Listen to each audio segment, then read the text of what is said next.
எதுக்காண்டி வந்து அடிச்சு இது பண்றது? இருக்குன்னா இது வந்து பரம்பரையா உள்ளது, பாரத போருக்காக உள்ளது. மார்கழி மாதம் சங்கு சத்தம் கேட்கணுங்கிறதுக்கு பெருமாள் கோயில்ல எவ்வளவுதான் முன்னாலும் ராமர் கோயில்ல பெருமாளுக்கு சக்கரமும் சங்கும் தான். அதே கோத்திரம் தான் நாங்கள்.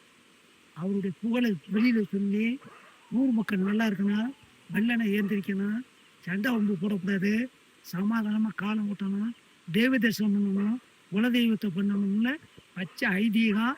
அந்த பரம்பரையை 5வது தலைமுறை ஓடிக்கிட்டு இருக்கு. எனக்கு எல்லா நாட்டிலையும் நின்று போச்சு. நான் ஒரு ஆள் தான் அந்த தஞ்சாவூர் மரத்தில் ஆலத்தூர் வட்டத்தில் நான் ஒரு ஆள் தான் தங்குகிறேன். யாரும் கிடையாது. எல்லாம் நின்றுட்டும் ஆலத்தூர் கிராமத்தில் 50 வருஷம் ஓடி இருக்கேன். இது வரைக்கும் நாய் கடிக்கல.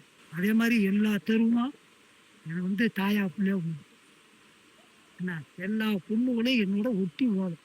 ஜாதகம் பார்க்கணும்னு கூப்பிடுவோம். நல்ல கட்டையும் செய்வேன். நல்லதே நடந்திருக்கு.